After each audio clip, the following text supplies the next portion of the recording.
Cutting Edge Consciousness with Freeman Michaels and Barnet Bain. Thought-provoking discussions and bold ideas from the edge of possibility. And welcome to Cutting Edge Consciousness. Freeman Michaels here. With Barnet Bain. Good moment, A little everyone. excitement this morning. It is. There's a little bit of a frantic energy in the studio. Not the first time we've experienced frantic energy in the studio. This probably the second time. Right. I'm just going to say this week. Right. This week. Second time this week. Exactly. That's more accurate. All good. So let's just get here. Mm-hmm. Good. I'm here. Spence, good moment to you. Yeah, Gave you two the thumbs up there. So that's a good sign. That's a double. That's a very good sign. Welcome again. Welcome. So I have to ask you something. I haven't seen you for a few days. You were off in Northern California. I did. I went and visited my family. You did, and I'm curious Mom and Dad. to know how that went down for you. Because I know from personal experience, my parents sadly have been gone for many, many years.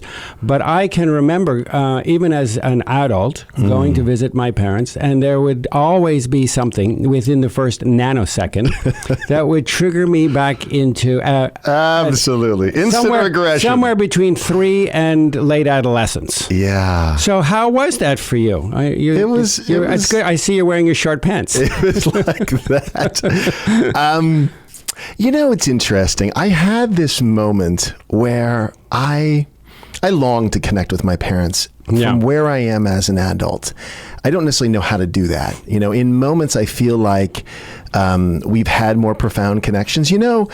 Honestly, around like death or tragedy or things where all of our roles get dropped and we get very human. I remember when my cousin was diagnosed with cancer. We grew up together. We're 7 weeks apart. And my parents called me to tell me about that he had been diagnosed. And that conversation and the subsequent conversations around his illness and his passing, because he died, were very real. And so there have been moments in my experience with my parents that are very real. And sort of the dynamic of me feeling like I'm 14, or them relating to me like I'm 14 or 3 or whatever it is, drops. And we have this kind of honest, moment where I'm an adult and they're an adult and we're being real and open. But I long for that. And the truth is I don't get a lot of that. I think that, they kind of have their world and I fit into it in a way that they hold me in a way, not because they're being mean or anything, just the way they view me. Yeah. That has a lot of limitation to it. Yeah. You sort of hit a speed bump when you bring your fullest self to a relationship that hasn't grown at the same pace and at the same rate and the same depth and breadth since you left the house. I wonder about this in the context of my own kids, because I want to have a more deep and profound relationship. You are in such luck today, my friend. I knew I would be. Because we just happen to have on the line somebody that can answer every issue that is real or threatens to be real in the next instant. So I'm so excited that we have our friend Susan Stiffelman with us. Susan is the author of this incredible new book, which I am holding up to our in-studio cameras. And Hold up higher. You who are driving in your cars right now, just lean toward the radio. Nobody has a radio in the car anymore, do they? That's right. Susan's the author of Parenting with Presence, Practices for Raising Conscious, Confident, Caring Kids. That's her new book. I love her former book, Parenting Without Power Struggles. That was That's a really good book. You've been doing very well with the lessons in that book. So I'm here to grade you on how well you've been doing with that book. Is Susan Stiffelman. We're so glad to have you on Cutting Edge Consciousness. Well, I'm so glad to be here. You guys are just getting me, waking me up and making me chuckle. Oh, good. So, I'm glad you woke up for this. That's important. No. I've been up for many hours. So I'm curious. I'm so curious. No, I mean it that way. I mean the more profound waking up. In the full-on wake up. Yeah. That's what I meant. So I'm very curious, Susan. This issue about what happens with adult children of elderly parents who themselves often seem to be triggered into reliving unresolved patterns from our own childhoods when we're exposed to the kinds of behaviors from our elderly parents that haven't really changed much, if at all. since we were in the crib. And so what is your experience around how often do you see this? How common is this that you get people saying, I'm an adult and I have my own family and I go home and I visit my parents and suddenly I'm 12 again. I'm fighting with my kids for the toys. Yeah. Yeah. It's funny. Beautiful. I actually got an email this morning. That's the irony of it. Or maybe it was on my Facebook page. Somebody posted, can you speak to what it's like to interact with your adult, your own parents when you're an adult? So, and I have an elderly mother. She's 93, so I'm living. I've met your mother. You have met my mother. Yeah, Christmas she's dinner, great. yeah. She's great. But I'm living through that as well. And, Freeman, I just was smiling when I was listening to your story because, this new book is really kind of posing the idea that our children can trigger us in ways that no one else can. But the fact is it kind of works in both directions. So can our parents as we're adults or pretending to be adults ourselves.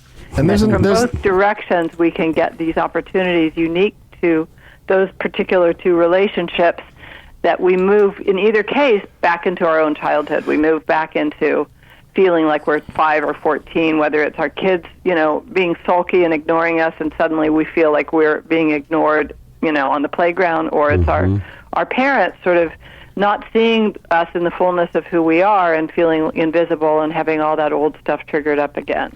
Yeah, so this is the interesting piece for me. I'm striving to have moments, opportunities in a relationship both with my parents and with my children where I can be more real, right? So I'm not, I understand my role as a parent or as a son. I understand the requirements of being dad and making decisions on behalf of my children, the yeses and the nos and all of that. What I'm looking for, though, is these sort of portals, if you will, these moments in time where it's more real. And I described with my parents around sort of tragedy, creating this portal, if you will, of more real. I think in relationship, I have an adult son as well, with my adult son, of when he was growing up, the moments that we didn't know what we were doing, and instead of pretending that we did, which is my father's racket, my father always was right. I mean, he's a beautiful man, and he wasn't doing anything wrong. It's just that's the best you know how to do. Father knows best, right? He was trained in that mindset. But in the moments we didn't, that I was really honest with Josh, like, I don't really know what to do. And I felt like we were really good at including him in the problem solving of how do we sort of collectively make sense of where we are developmentally, like what's going on in terms of what his behavior or things like that. That, I think, is the crux, at least my experience of your work, is that there's this way, maybe it's new, I don't know, but at least there's an other way of relating. Do you know what I'm getting at? With your children or with your See, it's both. With your parents? It's really both. Well, what I'm talking about specifically... I think it's a little different with your children and your parents. I think with your children, just listening to you before, you do have this opportunity to sort of blaze a new trail in how you set that up, how real you can be, the depth of the relationship that you have with your kids. To some degree, I think, at least from my own experience, I think that with our parents, especially our elderly parents, more of it, for me at least, is about grieving and accepting and coming to terms in a very deep way that the conversation may just be about Dancing with the Stars, and who was on. And can I move into a place in my own heart where instead of wishing that it was about something loftier or more interesting, I can, number one, feel my sadness that it isn't, and then I can just join my mother on a vibrational level, forgetting allowing the content to not matter so much, and allowing the exchange to just be as deep as it can be with her, without it needing to be more. So that somehow, I mean, I love that. Don't misunderstand. I understand the longing. I have that too, and I sometimes do have those moments as well, where it does go deeper. But I think it's more with our parents, especially if they're older, really feeling into, the longing, the sadness, the loss of what we might have had, so that we can be more available for what we do have. It's beautiful. when I think back on my relationship with my parents as an adult, and I remember the times that I was triggered, in every case, it was because some part of me from my distant past, or sometimes not so distant past, felt triggered, felt judged. Mm-hmm. And when I've given this a lot of consideration. If I had grown up to believe, to feel that I was, let me put it this way: if I had heard a statement at some point in my life as a child, and if I had been wise enough to parent my own child in this way, and I wasn't, to be able to convey through my deeds and through my actions and through what I said that I love you, not for what you do, but for who you are. Exactly. And also, for me, for somebody like me, even more important, I love you so much that I give you permission to be more than me, the same as me, or less than me, and I'm not going to run judgments on it. However that shows up, and however you take that, hold that, whatever you make that mean. My life would have been so very different. Now, I'm not saying that like they did something wrong or they should have filled in these blanks. Just from the benefit of 20/20 hindsight, if I could be that sort of parent to myself. So I guess I'm asking you on the shoulders of that. Can we reparent ourselves? I think that's the work, honestly. And I mean, as I wrote this last book, it was happening for me simultaneously in real time, that the things that do trigger us, the things that, especially as we're raising our children, there's this phrase, ghosts in the nursery, so that, I love that. Say that again. Ghosts in the nursery, GHOSTS, ghosts in the nursery. That's great. And that as let's say your 14-year-old now is starting to, feel really awkward and snarky and doesn't really know how they fit in, that there's a very good chance that some of your old snarky, not fitting in stuff will start to surface, but you get this chance as you parent your child. Mm-hmm. Now, of course, you can do this independent of having a child, but as you're parenting the child through some of that, it may stir things up for you.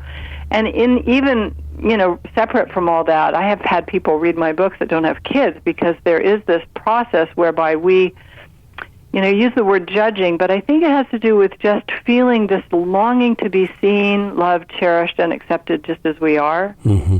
And I think that as we do that for ourselves, regardless of what our kids may be passing through, that place of, maybe for you, Freeman, that you're with your parents and there is that longing to really have them know you in a deeper way, having them take an interest in what you've discovered or what you're exploring, that yes, you can give that to yourself. My God, how grateful I am that I've, stretched and grown in these ways, and sort of acknowledging and seeing yourself, cherishing yourself, delighting in yourself as you are, whether or not anybody around you kind of signs up to do the same. Well, what's interesting for me is I've drawn in various supplemental sort of parent figures. Yeah. There are people, I have two older women that I've bonded with over the last 15 years who really are kind of the good mother. Not to make my mom the bad mom, that's not what I'm talking about. Just that they really represent these older women, my mother's age, who really see me and get me. And the same is true with men. Years ago, Jim Snikowski, who ran the Men's Work Center in Los Angeles, I met him in 94, and he became a huge sort of parent figure for me. He was the dad I didn't have, right? He was the dad that, again, my dad never really ever said he was sorry, just sort of never made a mistake. I mean, he did, obviously, but there was this whole kind of cover because his role as dad and being right and as a man and whatever wasn't something he knew how to put down.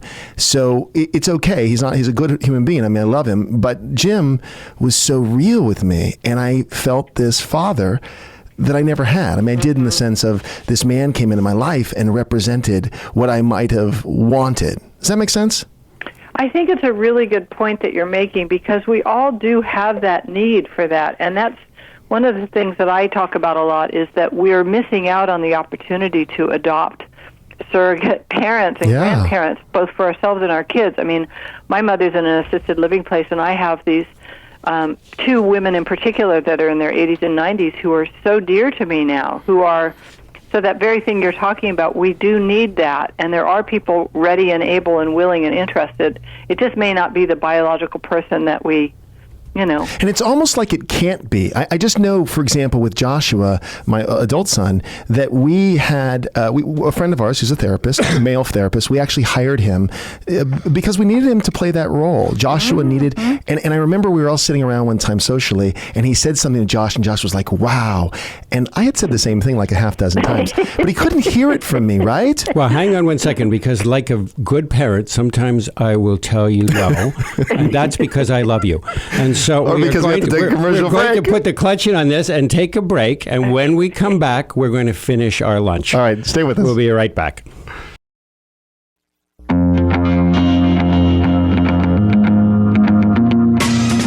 Welcome back to Cutting Edge Consciousness, thought-provoking discussions and bold ideas from the edge of possibility. Welcome back to Cutting Edge Consciousness. Hey, listen, do you have a book, listeners, any of you listeners that's wanting to come out? So we have a dear friend and sponsor of this program, Hierophant Publishing and Insights Events USA, the CEO of which, Randy Davila, has a brand new getpublishedclass.com event. And amazing stuff. If you have any desire to know how to write a book and how to get published and when and where to go about it, I couldn't think of a better person to do it with. This is a great place to do it. Yeah. So you can find out more at www.getpublishedclass.com, and just say you heard it from Spence. That's right. He'll know exactly what you're talking about. On Cutting Edge Consciousness. So back to lunch. I see that you've been very patient, and you haven't thrown your food all over the place, and that shows good manners. It does show good manners. So I want to bend this conversation in a slightly different direction. We have so much stimulation going on, so much more, it seems, I sound like an old person now, so much more than when I was young, but there is so many more things going on, so many distractions. And it was tough enough to get real and to be in the moment when there were less distractions. But there are so many things going on that I notice that kids particularly, all of us, but kids particularly, have less access to feeling their emotions and to staying with them long enough to actually have them pass through. So I never see kids experiencing their sense of jubilation or even their sadness in the way that once upon a time it would linger, it would move, and it would pass through, it would release, they'd move on. So what are your thoughts around that? Is this just, am I totally off base? Is this just me? Oh, no. I talk about the whole digital thing as sort of a house on fire or a runaway train, and that's not to say there aren't millions of wonderful things about the internet and all the opportunities it's opened up for all of us, but in terms of parenting, I think every parent is at a loss because it happens so quickly and it's happening so quickly. New things are available all the time. And this is sort of what it harks back to what Freeman was saying before about saying no or setting limits, or like one of the first, I speak to this a lot in a whole lot of different ways, but usually the first bit that I offer is that parents have to be willing to be that captain of the ship I talk about, to acknowledge the child's frustration or disappointment if it's time to turn off the phone, the laptop, the iPad, whatever it's going to be, and really create a standard within the family's life that allows for unplugged, connected, real 3D time. And so many parents are uncertain about how to do that because their kids' friends are always online, or they're not sure what the standard should be, or their kids pitch a huge fit when they try and set some limits or guidelines. And we get lazy. It's lazy and parenting. It's easier. Yeah. Come on, the kids, you can plug them in 4 hours later. You've forgotten they're even there, and you had a nice afternoon. Just text your kid right now that this is enough. Yeah, this is enough time online. Just get that text in. I had a parent come to one of my talks. This is actually a few years ago, and she was so disconnected from her 17-year-old, or vice versa. The daughter was so just disgusted and unwilling to be connected with her mom that even in the same room, she would only speak to her mother through texting. Wow. So this woman came to my talk, and a couple days later, I get this email from her saying, "Oh my gosh, I just have to tell you what happened." I guess the rest of the family was away, so she invited the 17-year-old to go get a bite to eat, and, miraculously the daughter said sure. And they were sitting at the table, and the daughter brought up some little tiny morsel of information about her life, very guardedly. And the mom said, "I heard your voice in my head, Susan," and instead of giving her advice or telling her what I thought or any of that, I just sort of did the tell me more kind of, I call it Act 1 parenting. Mm-hmm. And I created the space for her to just feel safe to go on. And next thing I knew, she was telling me all this stuff that I hadn't known was going on in her life. And we got back home, and she said, "Mom, would you lay down with me when she went to bed?" That's a beautiful story. So our kids want the connection, but sometimes we're so disconnected, or we've sort of thrown our hands up in the air, and so they sort of go, "Well, this is more fun, it's more stimulating, it's more addicting." But if we create the space for that in earnest, not just turn that thing off, but we fill it with ourselves, with presence, with our presence, then it's quite, even the kids you don't expect will often come in and move in your direction, or move in the direction of being truly connected with you. Well, the presence piece that you just referred to, you just alluded to, presence evades most of us. There are very few of us who are attuned to the moment fully, in our bodies, in our elements, feeling the aliveness that's thrumming through us. And so how do you, when you speak about presence with parents, mm-hmm. how do you bring them to a relationship with their own vitality and volition, as opposed to their own control and domination? How do you bring them to the moment? Well, that's the walk we're all walking, isn't it? Well, I get to ask you because I have you have an ally here. Your new book, Parenting with Presence, comes out as an Eckhart Tolle edition, and with a foreword by Eckhart Tolle, and so you have had the unique privilege and opportunity to work closely with someone from whom, no doubt, you learned a great deal about presence. Yes, I did, boy, and still continue to. It starts with taking the pause and orienting yourself to the moment, whether it's looking outside at a flower that's just out the window, or it's noticing your breath, or it's rubbing your hands together to create warmth and friction so that you're back in your body. There are so many things that Eckhart has taught, and I have a whole section in this book about presenting yourself. But it's always going to begin with creating a separation from the doing, the ego, the voice in the head, the thoughts, the narrative. And I think that the initial step has to be just a desire or an intention to have more of that, So many of us are so hard on ourselves that we tend to just go, "Oh gosh, I'm just not here. I drifted away again." It's more capitalizing on in this moment. So I would even say to everyone listening, in this moment, in this very moment, if it could just be the sound of my voice, or Freeman or Barnett's voice, or if it could be the sound of the car going by, or a bird outside the window, that you would then be returned to where you are, and then a whole world does really appear that's available, a world of sweet feeling or appreciation or awe or beauty or quiet or stillness. And it just begins moment by moment with taking that one little shift, or making that small shift. And I would even offer being a bit strategic with this in a sort of broader sense. Bring in the doing. Well, so I'm teasing. Here's my personal story with this. Last summer, we went to southern Utah. We did this sort of trip where everyone got their needs met, right? So we went to Vegas and stayed at the Mandalay Bay with all the attractions, all the, talk about distraction over the top. But we also went up to Zion National Park and to Bryce Canyon, and we stayed on this ranch. And I had planned that I would work one day, just Monday, and then the rest of the week I would take off. But of course, we got there and nothing worked, and they had no Wi-Fi, and they're like, "Sorry, we don't do that out here." And I'm like, "Oh, wow." So there's two parts to the story. One part is my own willingness to put it down, because I was blessed by not being able to use any devices. And obviously the kids were. And what struck me about it, and this is similar to the story you were just telling, Susan, of the girl having the needs, but not knowing how to ask, or not needing the breakthrough.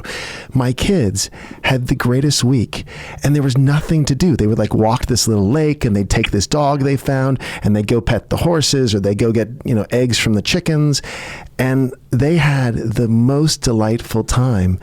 And it really, Jazz and I, my wife and I were talking about it later, we said, strategically, we really want to set that up. We want to make sure we take trips where our devices don't work, right? I mean, it's hard to find in the world these days. But whatever the strategy is, where we're consciously putting ourselves in positions where where we can be more present. Mm-hmm. Yeah. There's what I sometimes suggest to parents, and I got this from Gordon Neufeld, whose work I really like, that we have this, there's meant to be a natural hierarchy with our kids. It doesn't mean we're in control. It just means that we're owning the role. We're in charge. And if your kids, for instance, are just bouncing off the walls, fighting and all that kind of stuff, and then there's suddenly a power outage, everything goes off, you will notice that your children become suddenly more dependent on you and more become children. Because they become children again. And what you're describing is, kind of reestablishing the natural order of things, so that in the absence of that frantic thing, I have to be plugged in, I'm missing something, that everything fairly quickly kind of goes back to where it's meant to be, which is much more enjoyable and feels better to everybody. I hear the story you told over and over again from my clients, that when they go on vacation and there's no internet, their kids are so much happier than when they're at home. And they don't fight. They didn't fight that whole time. Wow. Yeah, they were really, technology does something to our kids. My wife and I are very aware of this, the little ones, the 9 and 11-year-old. Well, I'm sure the 25-year-old too, but he doesn't live with us, so I don't know.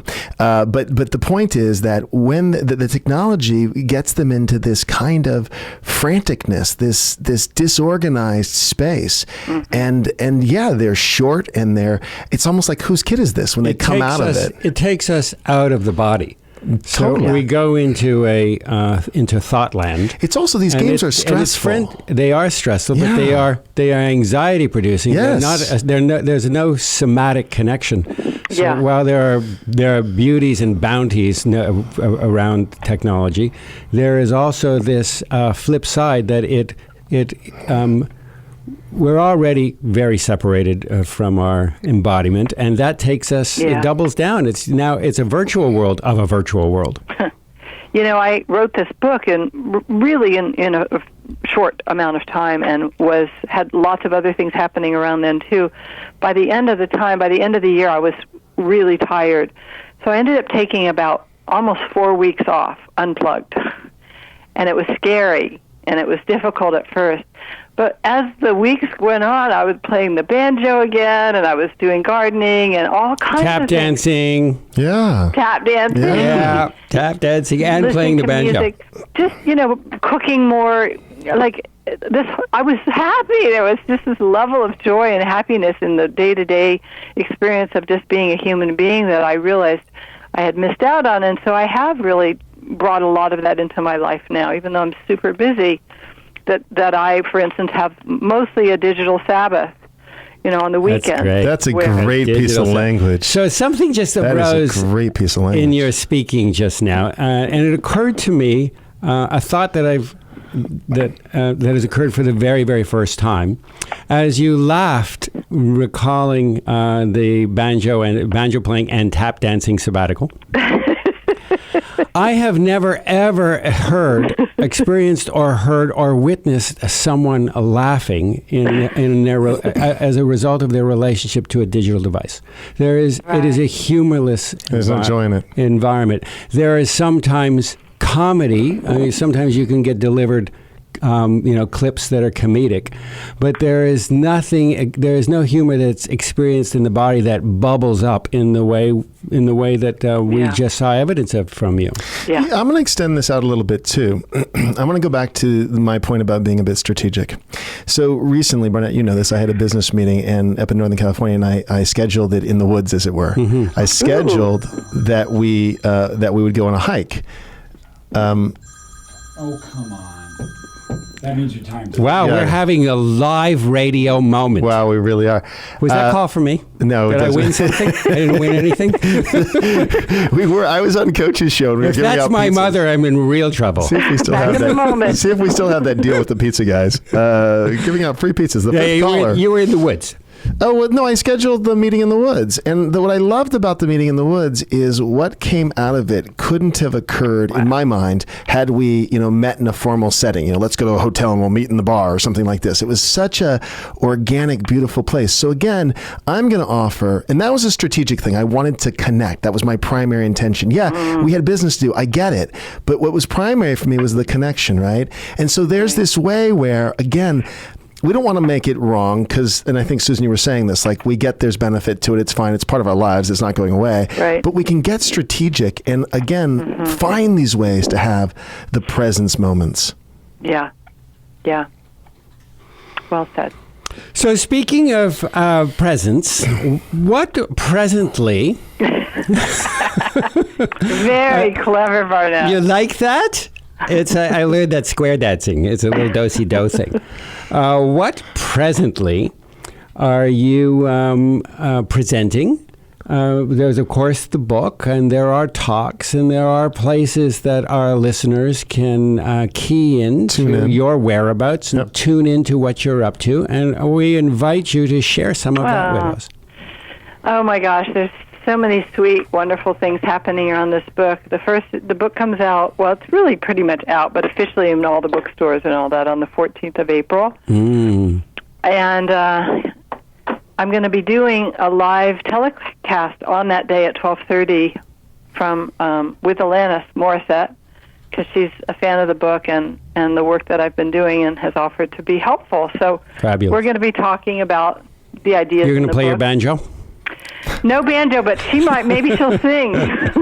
She's terrific. Maybe she'll break into song. I would pay good money to see you play your banjo while Alanis sings. Well, I will make sure that we set something up.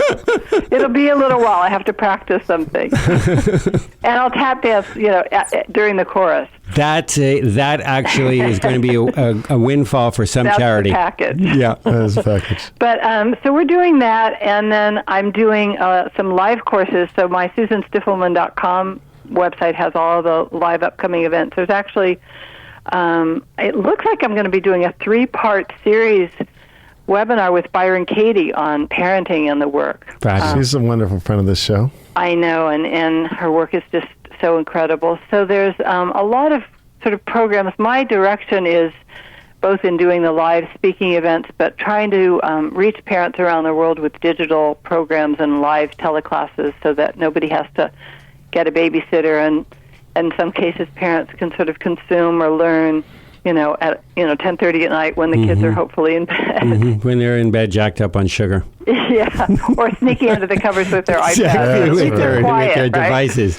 Well, we encourage our audience to absolutely check out this book, Parenting with Presence. Of course, your former book, amazing book, Parenting Without Power Struggles. We'll have that contact information as well on our website. Tune into everything that you're doing. So, Susan, thanks so much for spending a little time with us today. Thanks for spending some time with me and inviting me on. It's always a gift. Thank you. Lots of love, Susan. For those of you, love, many thanks to you both. Awesome. For those of you listening, stay tuned because we'll be back after these messages to wrap things up here on Cutting Edge Consciousness.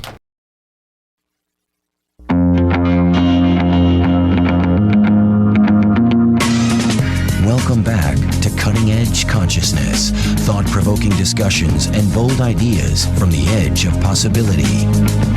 And welcome back to Cutting Edge Consciousness. Freeman Michaels here with Barnet Bain. How was it? I'm just I'm practicing silence. No, don't do that. It's bad for radio. It is bad for radio, right? So did I mention practicing to you, presence. Did we mention but you can be present and still talk. Did we mention to our good listeners that this program is made possible with the support of Insight Events USA and Hierophant Publishing, publishers of wonderful books in the body, mind, spirit space, as well as great events, live events. You just did. Body, mind, I did? You just mentioned it. God, you are on it. Well, I'm glad we took care of business then. Yeah. Well, we're grateful. They're amazing sponsors, amazing work. We're glad to totally have them. support what they're up to. It is amazing. They obviously support what we're up to. It's wonderful to have sponsors that are so aligned with what the values of the show are. That's what we want. It's a privilege. That's right. I love this conversation about presence and parenting. I want to go back to the very start where the reparenting ourselves and even the parenting of our parents. So one of the things that occurred this last weekend with my folks is my father is technologically challenged. I'm not great with the computers and whatnot, but he was having some You're pretty good. malfunction of like how he did things and where were certain files and they were lost, and he was really coming unglued. He teaches at University of San Francisco, and so he had a class that he's prepping, and now he's dependent on his PowerPoints and whatever. So I was trying to help him out. And oh my God, it was the complete reverse. Like I was the adult, he was the child. I was trying to talk him down from his fit. And so it's interesting, because there's this role reversal, which by the way, I don't like. I mean, I even said to him in the middle of it, I'm like, look, Dad, I'm totally open to helping you out, but we have to shift this role playing thing. Cause I mean, I felt like I was taking the role of, let me teach you how to do this. And I was just, You sure had to sharpen the lawnmower. This makes me laugh so much. So a few weeks ago, Sandy's parents they're snowbirds. In Palm Springs. They were in Palm Springs. Yeah. So she was down visiting them. She calls me up and she's like, she's wound up so tight she's going to snap. She says, I just don't know what, I'm going crazy here. We were trying to play a movie, a DVD, and my dad couldn't figure out how to get it going. And so he had me on the helpline with the company. Something like classic. It just went on and on and on and on. It was the blind leading the blind, leading the deaf, leading the blind, leading the deaf. It was unbelievable. Well, but it's interesting because my father's more competent than he allows himself to be. There really is this. You play the role of taking care of me. And I wanted to say to him, why don't we be partners in this and brainstorm and figure it out together? And he was insisting that I was going to know more than him. I may or may not. But you do. Okay, fine. But, here's what I want to say to him. Grow up. Like, figure it out. Because he's a smart enough man. I think he can, I don't know. There are all sorts of... I just don't want to do the role thing. The role. I want to put down the roles and be real. There are these ingrained personality habits and patterns that they're there for our whole lives. Yeah. And what's that about? Because look, if, let me say the same thing. If I was at a friend of mine's house who was the exact same age as my father, and he was needing some help with something, and I was trying to help him out, we'd never do the role thing. That's right. We wouldn't. That's right. Same age, same, maybe I know more than him. If you have a pattern of a father knows best. Yeah. And at some point, the older that you get, the more volatile and the more entrenched these patterns become. So if your pattern as a younger man, a middle-aged man, his father knows best, and now you're in the end zone, you're working with your son, you're feeling a little less competent, the same pattern still kicks in. Right. But it just flips. If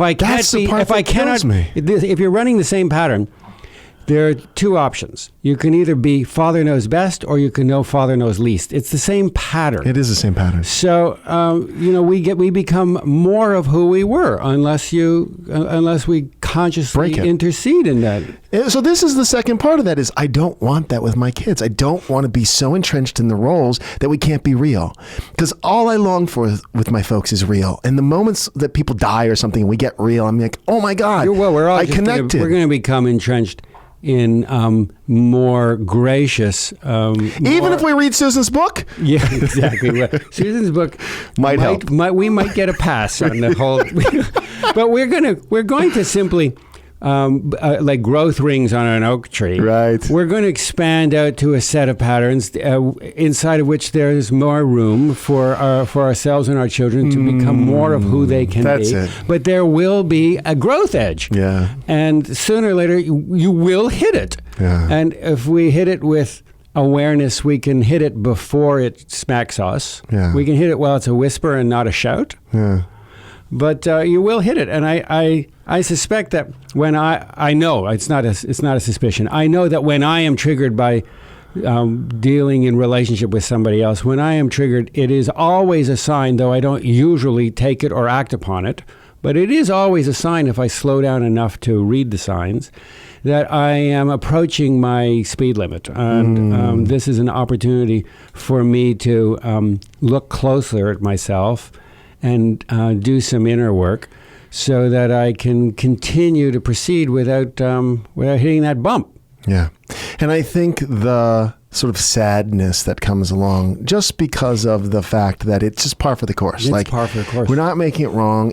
Part of the challenge and maybe even part of the trajectory of evolution is the sort of sadness that there wasn't more with mom and dad. It was what they were capable of. I'm not making them wrong. I'm just saying it, maybe it's your line about remorse, not regret. I don't know exactly how you weave that together, but I love that it's okay. I have a little remorse. I'm not going into regret. I'm not going into shame that it ought to be different, all of that. But I am sort of sad. It's like a sweet, can be a sweet sorrow at the passing, at the transmutation of the energies. As winter passes into spring, you can have a sweet sorrow about it if you're a snowflake, or you can cling.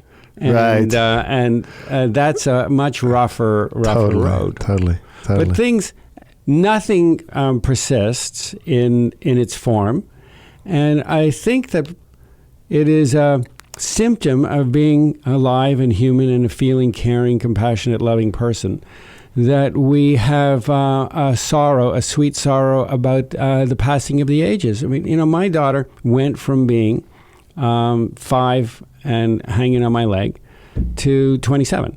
I know. And it is a very beautiful relationship that we have now, we had then, and it's a different one. And there are times when I sweetly have a sadness for and a nostalgia and a sentimentality about that time. What I love about your daughter is that she every once in a while will go and just hang on your leg or sit on your lap or something. She does it. I saw her with Sandy back at the beginning of March, and I just saw her kind of snuggle up to Sandy, and I was like, oh, that's very sweet. Yeah.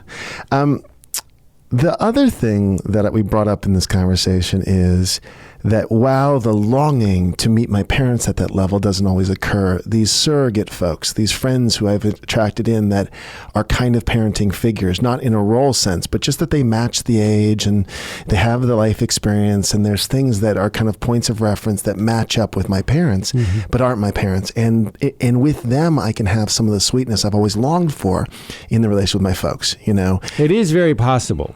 I'm just going to throw this out there without any attachment to the idea, but it is a possibility that our truest family, the truest expression of family, are those that we choose, that did not grow up. We did not grow up with under the same roof. No, I think that's right. I mean, I feel like the brothers and the sisters that I've chosen, Susan, of course, Leahy's like my sister. I mean, it's incredible. I get this wonderful experience of her as like a sister to me that I never had. Yeah.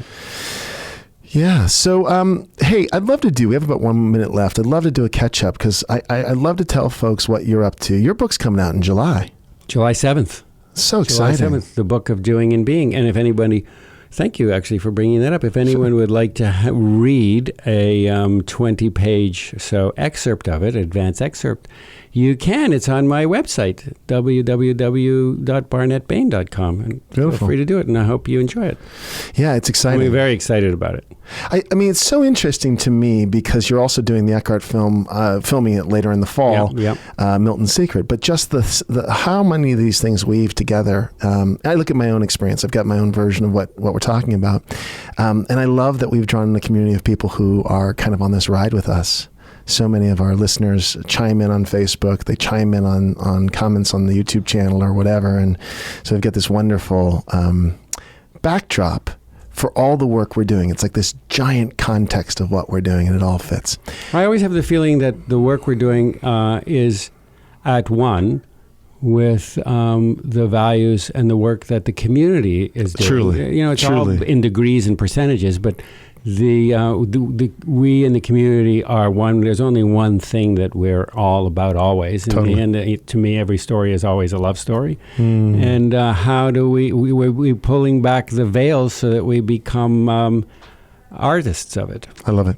With that, we have to say goodbye, but we invite you all to keep coming back and be part of this community here on Cutting Edge Consciousness. Thanks for listening.